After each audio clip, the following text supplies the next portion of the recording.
Well, good evening, everybody. It's good to see you all here. Welcome to the LSE. Those of you who haven't been before, special welcome. I'm Howard Glennerster, and I'm Emeritus Professor of Social Policy here at the school. And today marks the publication of this book. The title is on the lecture, Government Paternalist, Nanny, State or Helpful Friend, and it's written by Julian Le Grand and Bill New, who was here and is now working abroad. But they've been collaborators over a long time, haven't you, Julian? Indeed. Now, after Julian has expounded his book, the book will be on sale in the lobby outside, and Julian will be happy to sign any books if you increase their value no end, I'm sure. And afterwards, you'll be very welcome to come upstairs to the 6th floor, the Shore Library, which is always, to me, a kind of place of peace and quiet in the hurly-burly of this institution. You could escape to, but it's a nice room. So for those of you who don't know it, please do, at the end of the session, when you've bought a book or not, make your way up to the 6th floor. Now, Julian began teaching economics here in the late 1970s, and then in 1985, Tony Atkinson appointed him, along with John Hills a bit later, to be co-directors of the Welfare State Programme, which produced a string of very important new work on economic outcomes of social policy and on its distributional effects. The results of that are still finding their way into policy in one way or another. So that was an important period. Julian went on to do other things, went to Bristol, headed the School of Advanced Urban Studies there, and then came back to be Richard Titmus Professor here. But it occurred to me, just thinking about this, that got quite an interesting conjunction of authors of recent books. I mean, first of all, we have John Hill's book, Good Times, Bad Times, which is a major attack on the notion that welfare is somehow just for scroungers and the poor. And then, more recently, Tony Atkinson's book on inequality, and what do we do about it, with 15 practical measures that we could take to reduce inequality. And now we have the third of that trio producing a book, Julian. And I think if anybody's contemplating how to revise their social and public policy in the light of recent events, that reading list, that trio, is not a bad starting point. But I'll leave you to judge that when you've heard Julian's account of this latest book. Julian.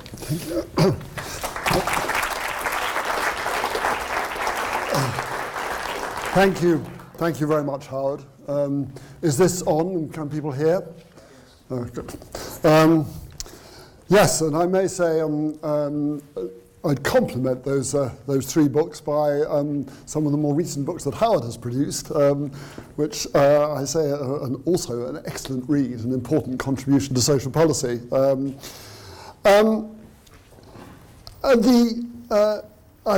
While I'm paying tribute to people, I think I would like to pay a tribute to my co-author, Bill New, who has helped with the book. In fact, he had some of the original ideas in his PhD thesis. Well, I'm sorry that he can't be with us today. However, the story sort of begins with, let me just check this is, yes. The story begins, really, when I was lucky enough to be asked to work in 10 Downing Street with Tony Blair. I was to advise him on a whole range of areas like choice in healthcare, choice in education, and then more specifically on health and health policy. And on the second day of my appointment, I got into a blazing row with the Secretary of State for Health, who was somebody called John Reed, some of you will remember. It was not perhaps a sensible career move, I think, to do that on your second day. And actually, I didn't last in the job all that long. But the remains of that row essentially have produced this book. And what happened was this. I managed to... I'd had a long chat with the Prime Minister about the proposal to ban smoking in public places. At that time, which was the early 2000s, some countries had either done it or were experimenting with it. Some states in the US, California and New York and Ireland were thinking about it or had actually undertaken it. And I was rather keen that the UK should also be in the forefront and should do this. So I got into, so I managed to persuade Blair to be interested in the idea. And this was quite an achievement because Tony Blair is he wasn't a banner. He didn't like banning things or restricting things, and he was, and so his instincts were against the idea of a nanny state, if you like. And so I was quite pleased about that. And then I walked across the road, across Whitehall from number 10 to the Department of Health, and put the idea to John Reed, the Secretary of State for Health. Now, John himself had been a 50-a-day smoker, and his mother had been a 50-a-day smoker. And rumour has it, and this story may well be apocryphal, but that he said on his deathbed, when she said on her deathbed, for God's sake, John, don't let them ban smoking. So he was deeply opposed to the idea of restrictions on smoking. In fact, he was on public record of making the perfectly legitimate point that the poor have few pleasures in the world. Smoking is one of them. And we should not be in the business of trying to restrict the pleasures of the less well-off and the disadvantaged. And then he said, look, he pointed straight at me and said, look, you were invited in to work on choice of hospital, choice of education, freedom of choice, and so on. How can you honestly stand up and talk about restricting people's choices, restricting people's freedom in this way? Why not, for example, he said, why not have a room in every pub and every restaurant into which smokers could go, and so they could take their drink, they could take their food in a restaurant. No bar staff would go in, or no waiters or whatever would go in. There was some evidence on passive smoking. The evidence on passive smoking was not that good, but it was very strong for the case of bar staff. It's clear that bar staff do suffer from passive smoking. What would be wrong with that? And so then they would be perfectly free to smoke themselves to their heart's content, or their heart's discontent, actually. But why not? And I must say, I didn't have a good answer to that. And have thought about that, and really have thought about that for the last 10 years, have basically tried to find an answer to that question. And this essentially is the attempt to provide the answer. So the basic question I want to ask and try and answer is, should the state save people from themselves? If individuals do engage in behaviour that hurts no one but themselves, well-informed, rational, sensible individuals, does the state have the right to intervene in any way? And if so, how? How should it intervene? What way should it try and operate? And that's essentially what I'm going to be talking about over the next few minutes. Now, the notion that people do engage in health-damaging behaviour, or in damaging behaviour of one kind or another, is, of course, widespread. And you will be familiar with this, but obviously smoking has great problems with heart disease, cancer, and cerebrovascular diseases, alcohol, chronic liver diseases, cirrhosis, accidents, and of course impacts on third parties through violence, obesity, people eating too much, the quantity too high, and then the quality of food too, the type of diet, too much fat or too much salt or whatever, contributing to various illnesses, illegal drugs, creating accidents, suicide and pneumonia. So there's been actually some attempts to try to actually work out how much of ill health is due to any particular area, particular kind of behaviour, and this is a kind of, I think to be fair, it's a fairly back of an envelope calculation. It wasn't done by me, but I think even the authors would think it was. But nonetheless, I mean, what it gives you a reasonable impression. If you look at there, so they think that of premature mortality. This is premature mortality in the United States of people dying, male and female, dying before the age of 75. And you've got a figure here of genetic, about 30%, social 15%, environment 5%, healthcare 10%. That's an interesting one. That's mistakes in healthcare, 10% of premature mortality. And behaviour, 40%. Now, this is the categories I think you have to take with little care here. I mean, social, for example, how much of the social actually determines the behaviour. If a child is brought up in a poor environment and has very little capacity for exercise, little opportunities for exercise, or is brought up with unhealthy eating habits or whatever, is that a social factor or is that a behavioural factor? So you have to be a little careful, I think, about these exact numbers, but it's probably, as a kind of ballpark figure, the notion that getting on for half of our ill health or premature mortality can be attributed to behaviour in some way is clearly an issue. I mean, if you look, and there are other areas too, of course, if I can just return to this for the moment. There's seat belts, called paternalism, respect to seat belts. We do it with respect to motorcycle helmets. There's health, of course, and so on. Illegal drugs, marijuana. I think that's supposed to be marijuana. I'm never quite sure what the cross is supposed to symbolise. But there are a whole range of areas where we have policies that, of whom a principal justification has to be some kind of paternalistic justification, some kind of saving people from themselves, from seatbelts, motorcycle helmets, illegal drugs, and all the various restrictions on healthy activities. So paternalism in practice is actually very widespread. Now, let me say rapidly that not every, the sole justification of these policies is often not just paternalistic.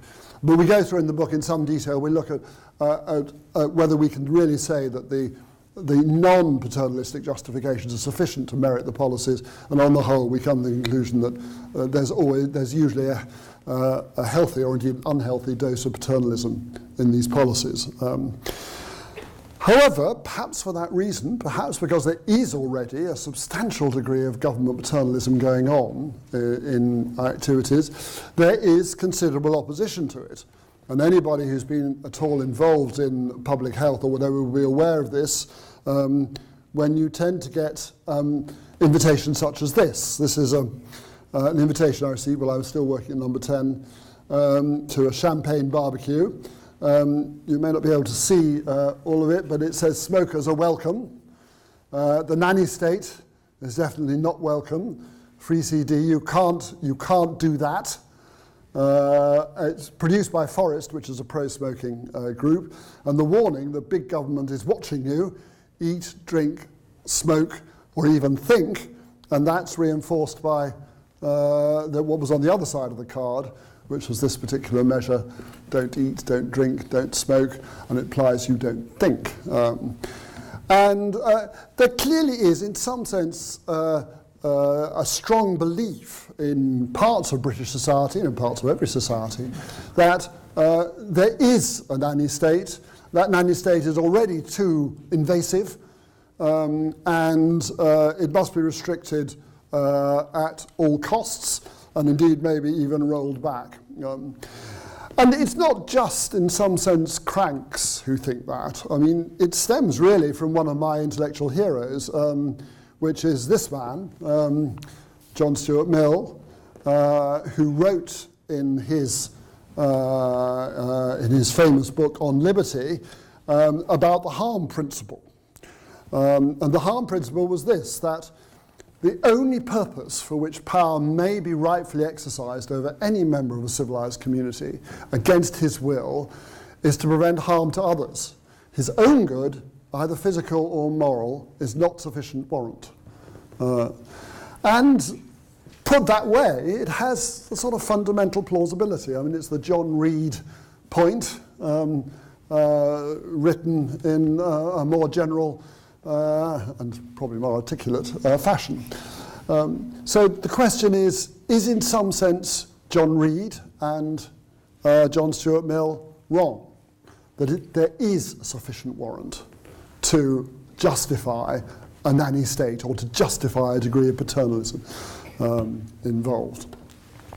We argue in the book that there is, and we go through some of the possible justifications you might have for paternalistic policies to see what legitimacy in some sense they have. The first one is, of course, not really paternalistic policies, it's when it hurts third parties. Now, John Stuart Mill will be quite happy with this, policies that if they do hurt a third party, but you do hear them a lot in this kind of debate, passive smoking being the classic one, of course, and the passive smoking argument was used a lot, even though, as I say, I think the evidence was pretty weak on passive smoking. It was used to justify the banning of smoking in public places, which incidentally, eventually we did get, of course, as people will know, about 2 years later, after I'd gone from number 10 and John Reed had gone from the Ministry of Health. Another argument often put, though, is the cost to government, that there are that even in areas where there's nothing like passive smoking or whatever, when there's no obvious direct impact, there's a kind of indirect impact on people, on third parties, which is the cost to government, the cost to the National Health Service of this kind of care, this kind of the care involved from resulting from health damaging behaviour. I'd be interested to know what people think of that argument, and we have some time for Q&A. We can perhaps see what it is, but I don't think I find it very convincing. I think both on pragmatic grounds, both on principle grounds, on pragmatic grounds. On the principle issue, I think the fact that we've decided to fund healthcare collectively doesn't really give us the right to tell people what to do in order to minimise our costs. I mean, I ski occasionally in Scotland and elsewhere. Actually, recently, not so long ago, I was skiing in France, and I broke something and cost the French health service a considerable amount of money, and ultimately probably the British health service, because the bill was sent here. Now, skiing is a dangerous occupation. Now, should I be restrained from doing this in future? Should I be told not to ski? And more generally, of course, should I be told not to go out in the rain because I might get a cold or I might get pneumonia and need healthcare? I think I think there really is a kind of slippery slope here that's quite dangerous. There's also a more pragmatic reason, though, which is that it might send you in the wrong direction. Smoking is a classic example. Smoking tends to kill people after the age of 65, and it often kills people quite quickly. So actually, it doesn't really cost the NHS very much. And in fact, there's an interesting Dutch study that shows that on the whole, that healthy people cost, over their lifetimes, cost the health service rather more than unhealthy people do. So on that argument, we would actually argue in favour of smoking if we were really going to buy that argument. So I'm not very persuaded by that kind of argument. Another argument is autonomy failure, and now comes the other three arguments, which I think are more legitimate, are ends failure and reasoning failure. And let me explain a bit what I mean by that. Autonomy failure. Well, this says, look, the real problem with the nanny state, the real problem with paternalism, is that you're invading people's autonomy. You're taking fully autonomous adults and you're telling them what to do. And you really don't have the right to do that. And if you do that, you're infantilizing them, you're treating them like children. And that's not an acceptable thing to do in a kind of liberal society. the argument here is, well, actually, is that true? Is it true that the people we're trying to affect are really autonomous?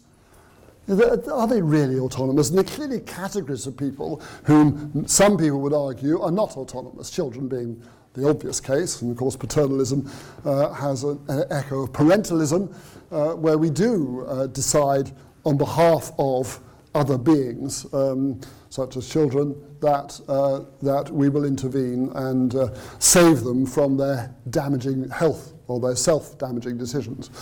People with learning difficulties, some people would argue, are not really fully autonomous individuals. People with some forms of mental illness, addiction. Some people, addiction is a contested notion, but some people might argue that addicts, and some people do argue that addicts is not, is autonomous. Addiction does get in the way of people's autonomy, and that addicts are not fully autonomous individuals.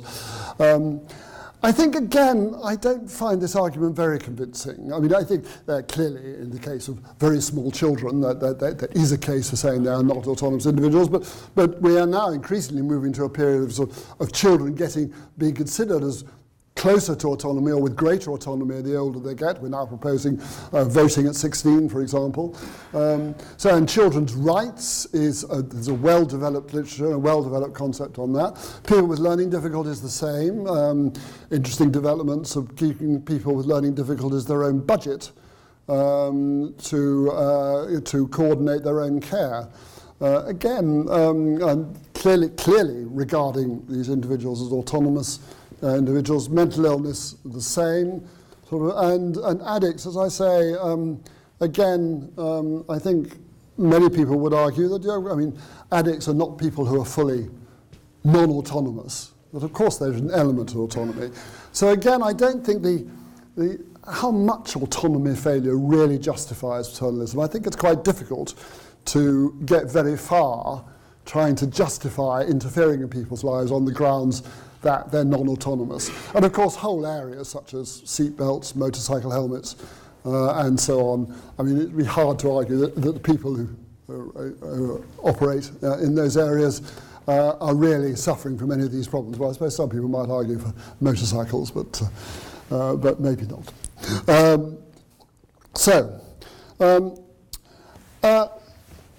I think there are two sort of more plausible justifications. And here I think it's useful to separate out what we mean by people's ends and people's means, a distinction in ends and means.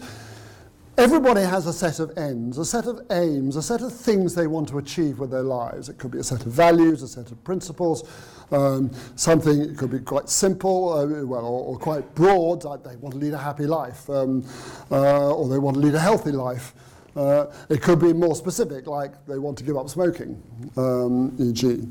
But they also have a set of means for trying to achieve those ends. They have a set of ways and behaviours that they undertake for achieving those ends. Now, what you could say, in terms of justification of state intervention, is you say, well, the state can intervene if it disapproves of people's ends. It decides that what people really want to do is not acceptable. It's just not acceptable, and they must be stopped from doing that. Or it could intervene about means. It could say, okay, well, we'll accept people's means, we'll set people's ends. However, we think that people might make mistakes in their means, mistakes on their ways of getting there through their activities. I think this is quite a useful distinction to make. Actually, the distinction in ends and means is not quite as simple as I've made it appear, and it can be quite complex. But nonetheless, there seems to be a kernel there. That the one argument for paternalism could be the state disapproves of the ends that individuals themselves have voluntarily chosen. Examples of this, which various states, various governments do engage is, they outlaw suicide, they outlaw homosexual practices or other kinds of sexual practices, doting, consenting adults, some religious. There are various religious observances that people undertake, wearing burqas, a whole range of areas where somebody undertakes an activity with a particular end in mind. The government doesn't like the end in mind, it doesn't, and steps in to try to prevent it. Do this kind of paternalism, is it in some sense justified? Is there some way we could justify it? Well, we argue in the book quite strongly that it can't be. That certainly in a liberal society, it's very difficult to imagine why we would actually, that we would try and ban people's ends, or we try to restrict people from achieving their ends, assuming those ends don't hurt anybody else. Again, that's an important part. That's the whole part of the, we accept the harm principle in that sense, assuming they don't hurt anybody else. But really, a liberal society is not really in the business about judging that somebody has failed in their ends. I mean, when you think about it, I mean, how could you decide whether someone had failed in their ends? I mean, what does it mean? Empirically failed? I mean, failed against your values, but your values may not be the same as the person concerned's values. It's very difficult to see that, certainly in a kind of liberal society of the kind that I think many of us would like to live in, that there's really a justification for paternalism on those grounds. On the other hand, if you think about means, if you think about the ways in which people try and achieve their ends, you probably can make a much more plausible case for there being a degree of what we call here reasoning failure. Now, this, of course, has been fueled a lot recently by a lot of the debates and discussions that have been going on around the under the label of behavioural economics. Now, behavioural economics, as many of you will know, and indeed there are many distinguished contributors to behavioural economics at the LSE, including in our department. It's when economists have essentially realised what much of the rest of the world knew a long time before, that on the whole people don't always behave entirely rationally. I remember talking to a psychologist about this once several years ago. He was always outraged at the way he said economists ignored psychology. And then when they finally recognised psychology, they didn't call it behavioural psychology, they called it behavioural bloody economics. And they have a whole range of things, a range of behaviour that is in some sense inconsistent with a quote rational unquote, with a systematic way of doing things. These inconsistencies come up, and we've sort of grouped them together in the book into four different kinds. I mean, firstly, they arise partly because of four limitations. One would be limitations of technical ability. That's the failure to actually, you've got all the information, you're given all the information, but it's very difficult to process it. Maybe you don't understand it, maybe it's not quite in the right form for you to understand, or more commonly, maybe there's just simply too much of it.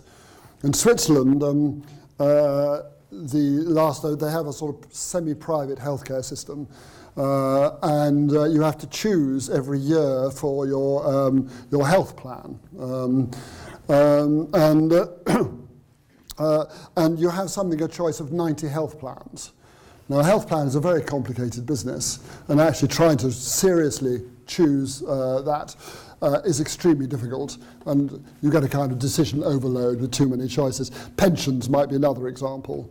Pension plans are actually quite difficult, can be quite complicated to work out, and actually trying to make those choices, even if you had infinite time, you could do it, but they're too difficult to do. So, limited technical ability, limited willpower, what Aristotle called acrasia. Well, we're all familiar with this one. We're all familiar with the essay that has to be put in a week's time, and we leave it till the last possible moment. the book that has to be submitted by a publisher's deadline, and gets in, I think, approximately 8 years later after the deadline.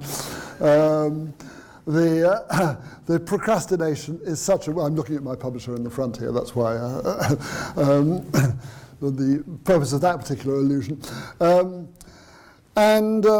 We're all familiar with the phenomenon of procrastination, by which you have the fullest intention, you know what you want to do, precisely what you know how to do it, you're perfectly capable of processing the information, and yet it just doesn't happen. Limited objectivity, this is the inability to look at the objective facts surrounding your particular situation or particular case and assess it in some sense objectively. Again, a classic example would be smoking. There's quite a lot of evidence to suggest that most smokers do actually know the risks of smoking on average, but they also know that they're below the average. Their risk is below the average, which of course is technically impossible for everyone to be below the average. But it's quite a common phenomenon that you may objectively know the indicators concerned and the rest of it, but there's no real, it's very difficult to actually work out, to strip the activity of your own subjective judgments about what's going on.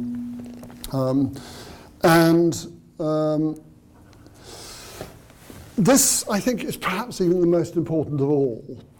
And it's limited imagination or experience, and some of the phenomena that the behavioral economists have found, so-called status quo bias, in which you automatically prefer the status quo over alternative, so-called hyperbolic discounting. This is when you discount the future, what's going to happen in the future, but you do so in an inconsistent fashion, depending on how far away the event is or not. But fundamentally, I think it's a question of what I call here myopia. And this seems to be, this problem seems to be perhaps the most acute of all the kind of what we call the reasoning failures. And this is the problem that if it is very difficult to put yourself in somebody else's place, and in particular, it's very difficult to imagine what you would be like in a different situation, and particularly if that different situation is a long way away in time. Again, another of my heroes put this, David Hume, put this quite well when he said that there's no quality in human nature which causes more fatal errors in our conduct than that which leads us to prefer whatever is present to the distant and remote. The 18-year-old who picks up a cigarette cannot imagine what it's like to be 65 years old and suffering from lung cancer. Very difficult to imagine what it's like to be 65 years old at all, let alone in that kind of situation. Similarly, about saving for a pension. At 20 years old, there's a very famous, for those of us of extreme antiquity, there was a very famous advertisement during the 1950s about 5 age viewpoints on a pension, where the young man, it's the same man all through, but the young man says, they tell me the job's not pensionable. Well, don't care. And then at 30, there's no pension there. It's not really a problem. At the age of 40, I'm getting a little anxious about this. There doesn't seem to be a pension associated with the job. And at the age of 50, without a pension, I don't know what I will do. And a classic example of the inability, the difficulty to actually put yourself in the situation. And the trouble is, of course, at the age of 50, if you start saving for a pension at the age of 50, you will not save enough. If your end is to achieve a decent standard of living when you've retired, then actually saving at the age of 50 or the age of, or later will not be sufficient to engage you to do that. And I think in almost all the cases of paternalism, or the major interventions of paternalism, you often have cases of myopia, reasoning, what we call reasoning failure, a limited ability to put yourself in the place of either somebody else entirely, or more importantly, somebody your own self, but in the future.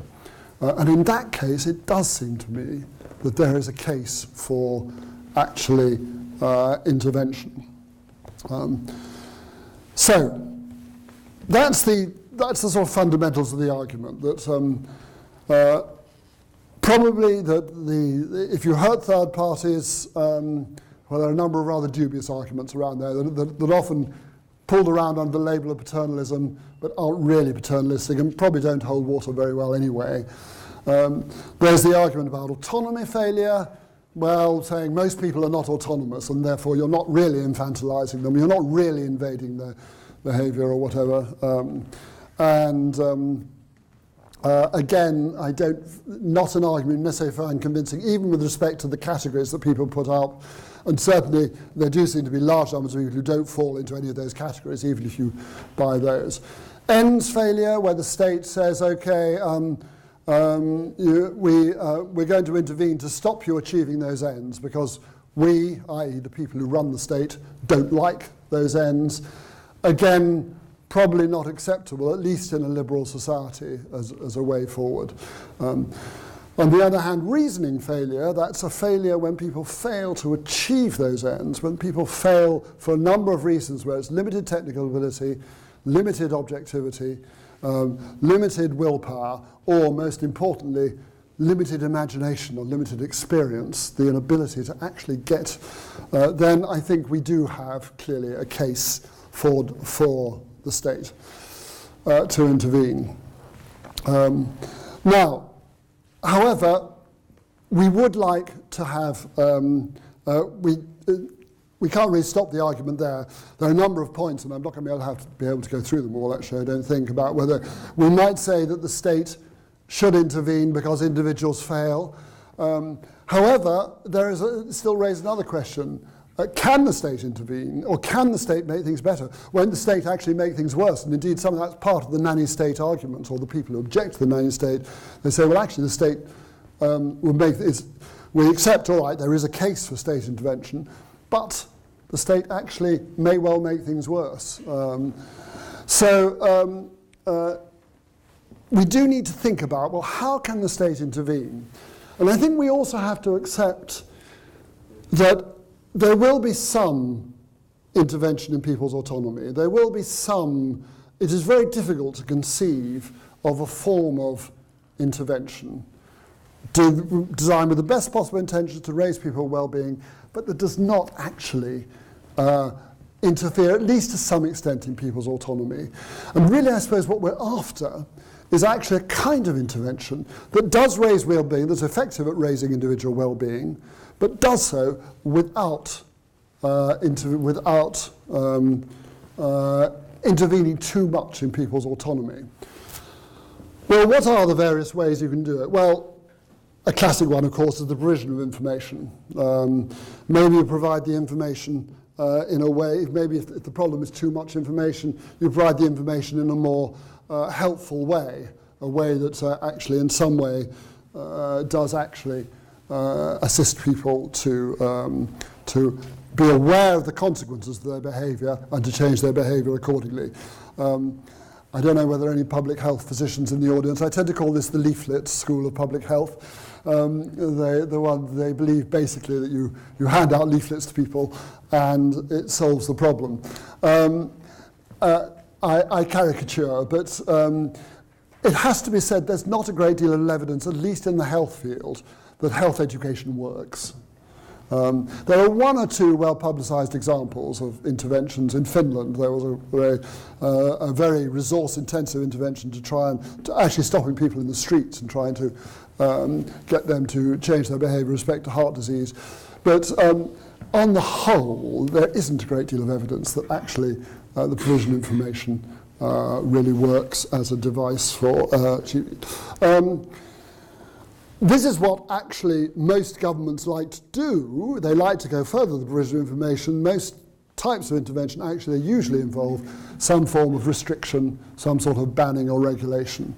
And of course the classic examples are seat belts, motorcycle helmets, banning smoking in public places, and then getting on to a more extreme end, prohibition of alcohol in the United States, and the war on drugs, the so-called war on drugs and so on. Now, these can work. I mean, clearly seatbelts, motorcycle helmets. I mean, these do work, and they do seem to raise individual well-being. I think there's a classic case in the United States where 2 states have removed the motorcycle helmets restriction, and serious casualties went up by a considerable amount, with mostly damages to the head from motorcycle accidents. Banning smoking in public places, again, that's another one where it's very interesting, banning smoking in public places, actually. It appears to be largely self-enforcing in most of the countries that work. It hasn't cost a great deal to enforce. It appears that there's peer pressure not to do it, but people themselves feel that they will go along with it. And I think it's an interesting example of how people are aware, in a sense, that they're making a mistake in smoking. Many people are aware they're making a mistake in smoking, and actually the business of putting little hurdles in the way or putting some objections in the way actually goes with the grain of what they want to do anyway. And so they don't feel inclined to flout the law in terms of banning smoking in public places. Now that, of course, is unlike the other 2 examples I've got here, where, as we know, there's a lot of, we know that the failure of prohibition in the United States, with massive enforcement costs of one kind or another, a lack of enforcement costs, and of course the war on drugs, which again, certainly I would argue, and I think many people would argue, has been a complete failure, or a very largely complete failure, and has been an extremely expensive failure at that. And in both of these cases, it's interesting, you really have seriously interfered in people's autonomy. And you've interfered in people's autonomy against their will. And that is in some sense why they have fundamentally failed. And I think it's a real lesson in terms of people, of these kind of events, is that if you're going to interfere in somebody's autonomy in a serious way through banning and restriction, then, or banning or regulation, you can only really do it in cases where you're going with the grain of what people want to do anyway. What smokers wanted to give up smoking, many smokers, 70% of smokers want to give up smoking, most of the evidence is, and so they go along with the banning smoking in public places. People did not want to give up drinking in the United States. Many people in this country, the United States and elsewhere, do not want to give up smoking illegal drugs or taking illegal drugs of one kind or another, and as a result, the policy tends to fail. At the other extreme of the leaflet school of public health is what I call the provisional wing of the public health community, the believers in basically that it's all the fault of capitalism at the end of the day. It's the fast food industry making us eat too much, it's the tobacco industry making us smoke too much, and that really there's probably nothing we can do about that without getting rid of capitalism in some fundamental revolution of some kind or another. I think this is probably, that seems to be probably too drastic a solution to the problem that I'm talking about, and hence it's not a line that we endorse in the book. Although there's clearly, in a sense, there's something to it. I mean, it is true that the fast food industry does actually encourage one to overeat and to eat the wrong kind of food. It is clearly true that tobacco industry encourages one to engage in smoking. To engage in smoking of various kinds. We might talk about that, and there obviously are things you can do short of revolution to try to control the behaviour of these firms, but that's not what I would call a directly paternalistic intervention. Now, I think the more promising kinds of paternalistic intervention are these. One is tax, and of course we do this with cigarettes, alcohol, gambling. We engage in so-called sin taxes, taxes on sin, taxes on self-damaging behaviour,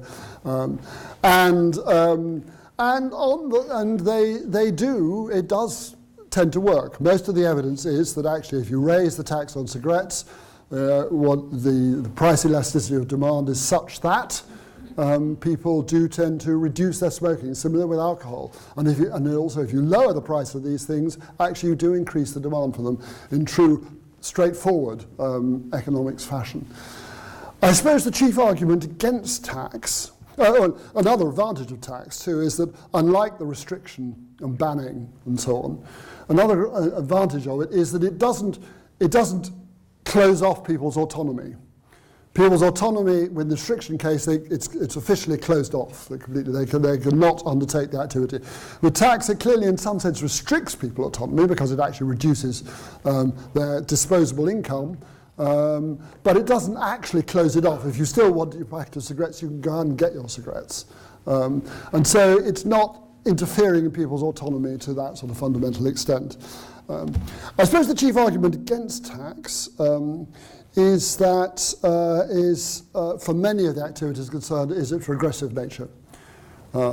It does tend to, it is, on the whole, it's the less well-off who smoke most, the less well-off who eat most unhealthily, less well-off who gamble, and hence if we introduced heavy taxation, we might cause regressive problems of regressiveness. And in turn, of course, that might create further problems because if the poor, say, carry on smoking, despite a heavy tax, they might cut down on the amount they eat, which again will create health problems and so on. So you might then go the other extreme and talk about subsidy.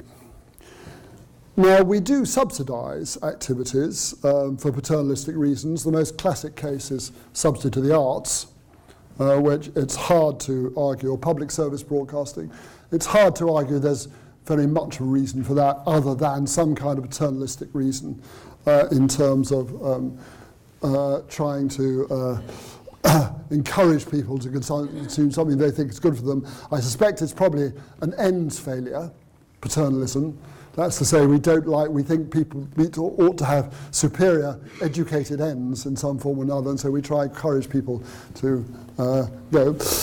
There's also been quite a lot of work recently looking at subsidies to address things like smoking and eating healthily, subsidies to healthy food, subsidies to gym membership and so on.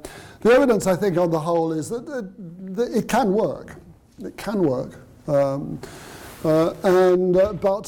probably only in the kind of short term, in the short run. It doesn't appear to lead to permanent changes in behaviour. When the subsidy is reduced, people return to their old habits. It's also quite difficult politically. I talked about this once when I was in government. I got rung up by a reporter on the Daily Express who said. Who asked me what the policy was, and he said, "Are you trying to tell me that I shall tell my readers that they should pay good money to get fat Joe Bloggs sitting down the road off his arse and away from the television and jogging up and down? Well, I'm not going to do that. Inconceivable that I could persuade my readers to engage in this bribery, to bribe somebody to do something they ought to be doing for themselves anyway." And so. Politically not easy, and there's something to the argument. And of course there's a slight danger too that the incentive effects, that people will take up the activity in order to retrieve the subsidy to stop it. So probably that's probably not going to be, I certainly, if faced with a choice between subsidising healthy activities or taxing unhealthy activities, I would go for the taxing unhealthy activities as the way forward. Of course, it has the additional advantage, it raises revenue for the government, whereas the subsidy costs the government money. And I will finish on this, there are, of course, ideas that arise from behavioural economics, so-called nudge ideas. Libertarian paternalism. This is when you change the context in which people make choices so as to nudge people in the right direction. Now, you're still being paternalist, you've still got a view about what they should do, but instead of compelling them to do it, or instead of taxing them if they don't do it, or subsidizing to do them, you change the environment in which they make the decision. Now, the classic cases where we've done that in pensions, of course, in the UK, we've moved, following a report that John Hills was very largely involved in, we've moved from a system where we still, there's an element of compulsion in selling pensions, there's an element of subsidy, we do offer tax relief of various kinds to pensions, but we've also introduced a system of auto-enrolment, by which people are automatically enrolled in a pension, and they can opt out, but if they don't opt out, they just automatically stay in. And there's a lot of evidence, I mean, it's the classic example, that actually this is rather an effective strategy. There have been studies in the United States that shows that if you have a system where you have to opt into a pension scheme, these are very ballpark figures, but about 80% of people will not opt in, 20% will opt in. If you have a system where you're automatically enrolled in the pension scheme and you have to opt out, then then it's still 80-20, but it's 80-20 in the opposite direction, with 80% staying in and 20% staying out, or moving out. And the great advantage of this, of course, is with respect to autonomy. You're not actually infringing on people's autonomy, because the choices are exactly the same in both cases. So it's, in many ways, particularly for those who are worried about nanny state or whatever, it is an attractive way to go, because it looks as though you can raise people's well-being, you can get very dramatic changes in behaviour. I mean, some dramatic changes in terms of things like pensions. Another example, incidentally, is organ donation. You have in-out, opt-in or opt-out systems of organ donation, again leading to dramatic changes in the amount of organs available for donation. So it can lead to dramatic change in behaviour. It doesn't cost the policy itself doesn't cost the government anything to implement. They don't have to pay out money on subsidies, and it seems to preserve people's autonomy. Now, not everybody buys that. Some people say, well, does it really not impinge on people's autonomy? I mean, isn't there a certain amount of trickery going on here? I mean, you're not trying to cure, you accept that people engage in reasoning failure, they do make mistakes, and you're exploiting that in some way. You're exploiting their ability to make mistakes. You're not trying to correct the reasoning failure, you're not trying to educate them, or in some sense correct their reasoning failures, you're exploiting them. So isn't there some sort of undermining of people's autonomy going on? And I think there may be something to that, but clearly, certainly, I mean, I feel, and of course the argument is that if you actually explain to people what you were doing, wouldn't that negate the effect? Wouldn't people actually change their behaviour? Now, actually, it's an interesting work I think by Paul Dolan here at the which suggests, and various other behavioural economists in the United States, that suggest that actually, even when you tell people what you're doing, you don't actually necessarily change their behaviour. The nudge policy still works. But nonetheless, I still think it's something to do. I mean, presumably we probably all had this experience of flying Ryanair, and you don't want travel insurance when you're in the ticket, and you get to the end of your visit and you discover that somewhere you've got travel insurance, and a box was ticked that you didn't untick. And it turns out that the do not include travel insurance is in the list of countries that you're going to or not going to, for no very obvious reason. And there's no doubt it drives me bonkers, or apoplectic actually, I think, when I come across it. And it does make me very unsympathetic to Ryanair and whatever. And incidentally, in parentheses, it is worth noting that, of course, a lot of these so-called nudge techniques are techniques that the private sector has been using for years in various ways. So I think there's something to that, but it probably does. But I think the real problem in many ways is that outside of the obvious examples like auto-enrollment, it's very difficult to think of examples where you can actually apply these ideas in the sort of context I've been talking about, like e.g. smoking. Well, this was one of them. This was an idea I had, which was for a permit to smoke. The idea here was that every year you'd need to get a permit to buy tobacco. The permit would be a card sort of, with a photograph on it and a proof of age. It would have the advantage that you could enforce the business about not selling below age of 18 or whatever. You'd have to renew the card every year. In order to renew the card, you'd have to go down to an office, a post office, situated in a slightly unfriendly part of town, where the form you fill out will be a little complex. Government's good at that. They can devise a nice complex form. And then you might, in the end, you might pay a small charge of £10 or something just to do it. You have to display ID and so on. And then when you wanted to buy tobacco, you'd have to go and you'd have to display this to everywhere where you tried to buy it. And the idea being, in some sense, it would be it's almost like a cooling off period. I mean, you make your resolution not to smoke on January the 1st. You couldn't break it on January the 2nd by simply rushing off and buying a package of cigarettes. If you're going to break it, you've got to actually get this form first. And you've got to go through all this. And again, it would sort of provide a barrier, and not a very difficult barrier, but nonetheless a hassle barrier to stopping you doing it. It does have this is an opt-in, opt-out system. You have to opt in every year to being a smoker. And it might well stop people starting. I think that's one of the attractive things about the idea, is that the thought that people would have to go and do this if they wanted to sort of start becoming a serious smoker. Of course, you're probably already ticking off in your heads all the problems that might arise with such an idea, and clearly enforcement is an issue. I mean, what's to stop you giving your card to somebody else or somebody going, well, of course, you would have the photograph would be on it, but it's hard to imagine supermarket checking every ID card, but nonetheless. So there are practical issues. I have said this idea got some publicity, and it's the only time in my life when I've been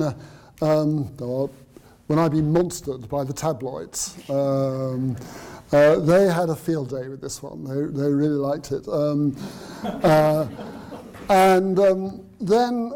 Then it got picked up in the United States by something called the Drudge Report, which is a kind of blog, sort of fairly right-wing blog. And my email box exploded, my inbox exploded, mostly with pictures. Those are two of them I got. I've got a very good collection too of Franco pictures or Mao Zedong, as well as these. I clearly hit some sort of nerve, and there's an Australian colleague of mine who's also put forward a similar idea in Australia and has had a very similar experience, with this time with the pictures coming not only from Australia or the United States but also from the UK. So you clearly hit a nerve with these kind of ideas. I, in my naivety, thought it would be quite a good idea, because people think, well, you're not banning cigarettes, you're still allowing people to still be able to have it, and the libertarians would be quite pleased with that. But no, they were not. They were not happy with that. So I think that it is probably the way to go in terms of that if we can think of good ideas, libertarian, paternalist ideas of these kinds, and if any of you have got some bright ideas, do let me know. I think this is probably it does have the advantage of it does restrict people. It doesn't restrict people's autonomy, at least not to the same extent as clearly banning things does. And since I don't really want to help, I don't really want to end up with finish this with pictures of Hitler and Stalin. I think I'd probably prefer to end on this, that we don't want Hitler or Stalin running our governments. We don't imposing an authoritarian state. We probably don't want a Mary Poppins either. But what we do want, is a little Miss, and probably, hopefully, also a little Mr. Helpful, and that the government can actually engage in being a helpful friend and not a nanny state. Thank you.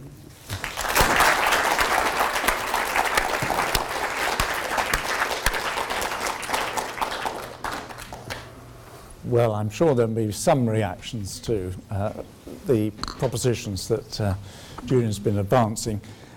I found it a very helpful book in just raising questions that I hadn't thought about before, and I've no doubt many of you will find that when you read it. But let's get some questions, reactions, comments from people in the audience. And I'll see how we go. Yes. Hi, my name's Christine. I'm a master's student in the social policy department. Yep. One thing I was interested in is you never really touched on, you touched on why people don't not smoke, for example, versus why people do smoke, like the source of the behavior versus the behavior.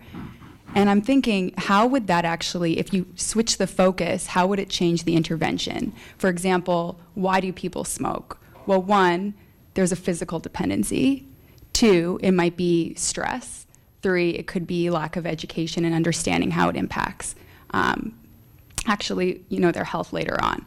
And so focusing on that side would actually change the intervention and maybe focus more on, more addiction services or education in schools for young children and things like that. Yes, I see what you mean. It's definitely a different kind of focus. I suppose I tended not to go down that route because, as you were saying towards the end, the where it takes you is towards policies that I don't think will work. And the classic example being health education, for example. I mean, I think it is very difficult to, let's say, educate people not to smoke.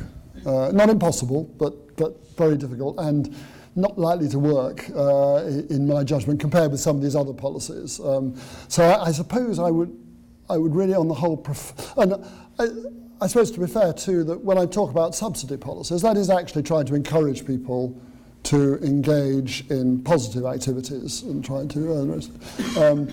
But as I say, I do have my worries about whether they work either. So on the whole, I tend to go for policies that have put a little bit of barriers in the way of people who want to do unhealthy things rather than help those who are unhealthy. Does that answer your point, or not quite? Yeah. Okay. Sort of. I caught somebody's eye down there, yeah. Thanks very much. It's okay. Well, if you have I think you might have to, actually, because they are recording. Okay, thank you. I'm Patrick Wellington. I'm a social worker. I work in public health. And one of the things I'm very struck by is my colleague GPs having to sit now, being paternalistic, you might argue, having difficult conversations with people whose behaviour is creating well-modelled downstream costs for all of us. We have I think we're the most obese country in northwestern Europe. The health consequences of that aren't going away, and I wouldn't for 1 minute want to say anything unkind about people on lower incomes who are eating, smoking, drinking, because actually that improves their quality of life. But we have to do something active because, we've done dental health. We've all accepted fluoride in our water with the positive benefits, that can be argued with. But it's how we support GPs at the behest of the Department of Health, which is government, to do their job and have those difficult conversations and take agency ourselves to actually do something about the potential costs for all of us. Because I have to make decisions on what I spend money on now, and it's going to get worse going forward unless we do something. Well, yes, you are right that, is this working? Maybe this is still working. GPs are engaging in activities and on the whole have been told to do it. I don't know what your colleagues are like, but the GPs I've encountered hate it. They hate because they feel they're already in a paternalistic profession, and they feel this is sort of carrying paternalism to sort of the next stage. But there is some evidence actually, and I said health education tended not to work. But there is some evidence that GP advice can work. So in some respects, as you're right, it is probably a good thing.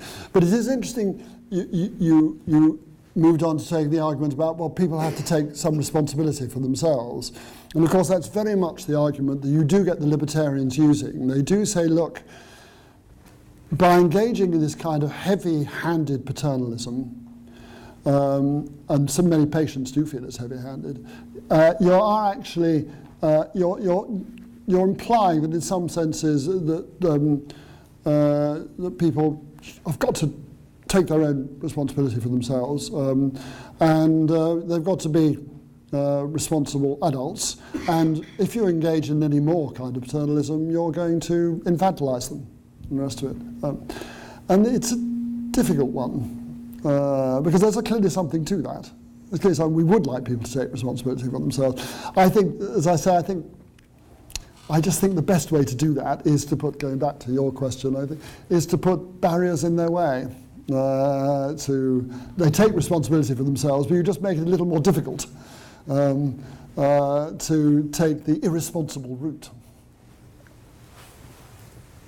Yes, and the mic's coming. Thanks. Peter Sosby, based here at LSE. Would you accept that there are some people that seem to exhibit very high discount rates? In other words, they might choose not to save for a pension because they'd rather enjoy themselves more in their 20s than care about being well off in their 70s. They may know that by not saving for a pension they'll be much poorer in their 70s, but they make the choice that what happens to them in their 20s is more important than what will happen to them in their 70s. Presumably, given the sort of terminology that you introduced earlier, you would regard that as a failure of ends and therefore not a case for paternalistic intervention. Yes, I think that's exactly right. And of course that's what seems to be attractive about the libertarian paternalist ideas, e.g. the idea of the auto-enrollment of pensions, for example, is that it does enable people who have really thought about it and really decided they do actually have a very high discount rate, and they really would prefer, they do have the option of doing that. They can opt out of the pension scheme, and it's the great advantage over having some kind of compulsory saving schemes where they can't do that. So now, of course, it has to be said, and there is some in the literature, there's some slippage on this, that, of course, some people who opt out will still nonetheless be making a reasoning failure mistake. They actually, but nonetheless, I think the fact that the opt-out does give them an opportunity to exercise their preferences is an attractive feature of those schemes. There, and then at the back. Yeah. Hi, thank Take you them for one your by talk. one, I just personally find the notion of the state being a little mishelpful quite deceiving, and that sometimes the state trying to be helpful can end up being a central planner, and by providing these barriers to behaving as you would as an individual, then it's becoming coercive. And I want to, perhaps you could share your opinion on when the state is no longer helpful and it actually becomes coercive in its very existence. Yes, there's very interesting debate in the literature about whether paternalism necessarily involves coercion, and the argument is that clearly some kinds do. Clearly, banning things, restricting things involves coercion. There is an argument that some it's not so clear that other forms of paternalistic intervention do involve coercion. Subsidising the arts. It doesn't look as though you're coercing people. You're persuading people. You're changing the information with which they're operating or whatever. But you aren't forcing them to do anything. In fact, if anything, you're kind of increasing their range of freedoms by offering them the subsidy. Of course, there is the question of the taxation that pays for that subsidy, which you could argue is coercive, but that's a different kind of argument. And again, the libertarian paternalist argument, I mean, do you think auto-enrollment systems are coercive or not? I suspect your instinct might say, well, it does seem as though having an opt-out system is a little more coercive or a little more a little more paternalistic than having an opt-in system. We have to choose to opt in. But it's actually quite difficult to articulate why that should be, given that the choices are exactly the same in both cases. So I suppose I don't accept really the fundamental premise that paternalism necessarily involves coercion. And but what I do accept is the notion, I certainly prefer those forms of paternalism, such as libertarian paternalism, such as taxation versus, over the heavily coercive forms, such as restriction and banning. Do you want to come back? Right. Okay, do if you want to. No, not particularly, it's fine. Fine? So, somebody at the back. Yep. Hello, Michael Baber from Age Watch. We're a public health charity. Just wondering, do you think the state has a role, shall we say, in terms of achieving a slightly more level playing field? If we take public health as an example, the companies that produce food that's unhealthy, and you were referring to some of that earlier, have very large advertising budgets. They can employ very sophisticated marketing companies, behavioural economists and the rest. And pitted against them is usually a fairly small budget public health with fairly amateurish approaches quite often. And if you look at things like the banking industry, capitalism, I'm not saying we should, abolish capitalism, but businesses do sometimes do bad things, and sometimes governments step in to regulate and protect people from the companies who aren't perhaps doing things quite as they should. Do you see a role there? Because otherwise we're expecting people to either rationally or emotionally take decisions when the dice are perhaps loaded against them. Yes. When I was in number 10, I got, we were discussing a particular measure, particularly traffic light labelling of food. Red, for high sugar and salt and fat content, and orange, and I got taken out to lunch. Oh, I shouldn't tell people this, but anyway, got taken out to lunch by Cadbury's, and we had a very good lunch, full of salt and fat, and they desperately tried to persuade me to not to push this particular idea of traffic light labelling food. And I said, well, look, couldn't you, I mean, why can't you cut down the sort of the content of fat and sugar in chocolate and the rest of it? And they said, well, chocolate is fat and sugar. And I could have some sympathy with that. And then they said, the irony about all this is that most of the big chocolate firms, the Cadburys and the Rowntrees and so on, were set up by Quakers in the 19th century as a device to protect against the demon drink.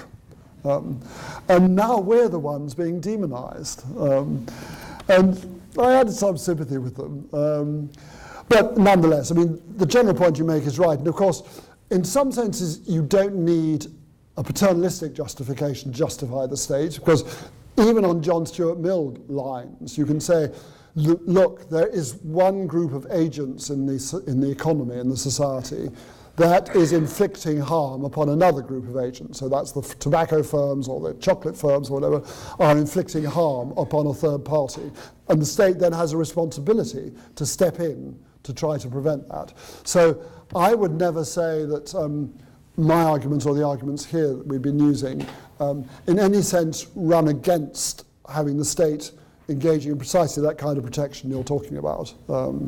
So yes, I mean, I would like to see the kind of measures I've been talking about in complement with protective measures where the state does protect against the more, can we use the phrase predatory capitalism since the election, but against predatory capitalism.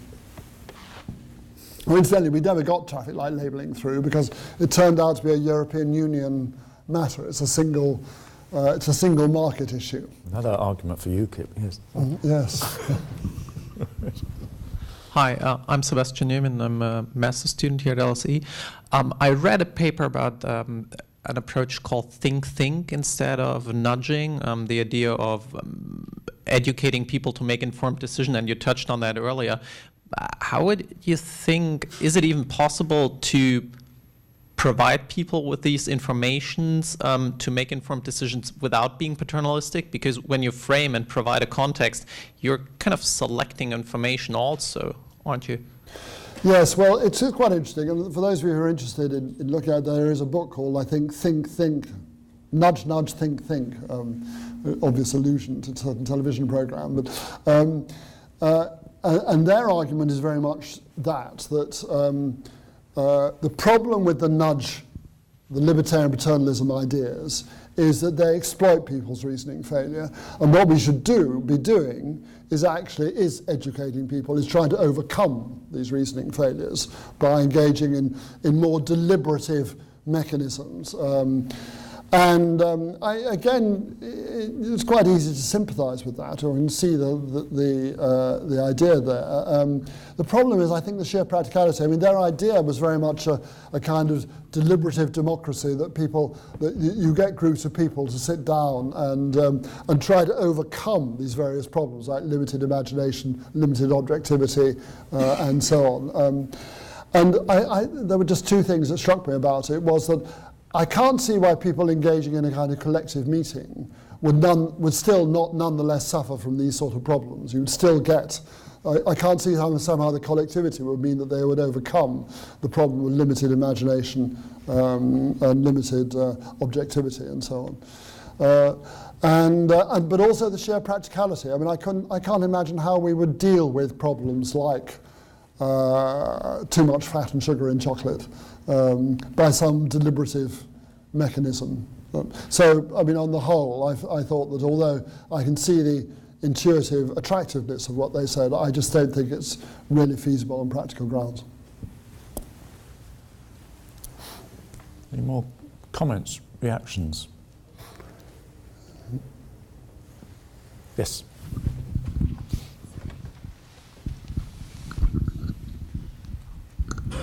Sunil Kumar, also the LSE. Julian, you talked about means and end, and it seemed as if it was one cycle. If you took then the end to become the means for something else, so in relation to the first question about smoking, okay, you're stressed, you smoke, you relieve your stress, and you get stressed again, and you take something else, or drinking. And how would you then? What would your intervention point be?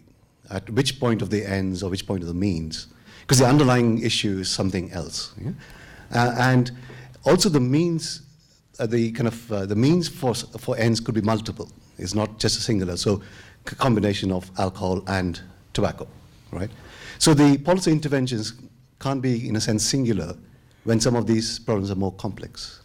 Well, I think that's right, and I did say that I thought the distinction between means and ends is not perhaps quite as simple as I was portraying, and that it is quite difficult sometimes to decide what's means and what's an end. I think all I can do is plead that yes, there will be many situations where it will be quite difficult to distinguish between means and ends, and hence quite difficult to decide what the state's appropriate response should be. However, I do think that in many cases it is actually quite simple. For example, I do think that there's quite a lot of evidence to suggest that 70% of smokers do wish to go up smoking and can't, and admit to that, and admit they can't. So they admit that there is a problem of means. Basically, they know what their end is. It's quite a simple end in this case, it's to go out smoking. Similarly with pensions, I mean, I think people would argue that, again, the end, there are very few people who I think would take the position that the gentleman earlier was mentioning, they really resign to complete poverty in old age, starvation in old age. They really would like to have a healthy, they'd like to have a healthy and indeed prosperous old age, but they just can't do it. They can't sort of get there in some ways without some degree of state intervention. But yes, I do think there is I take your point. I think there's more conceptual work to be done on what is the distinction between means and ends. Good. Well, thank you very much, audience, for some very interesting questions. Those of you who've been persuaded that you would like to purchase a copy of this book, there's some outside. But even if you don't, I do encourage you to come up to the 6th floor to the Shore Library, where there is a reception and things to drink and eat. So I'd like to thank Julian very much for a thoughtful evening. Somewhat controversial at times, but nevertheless always thoughtful. Thank you very much, Julian.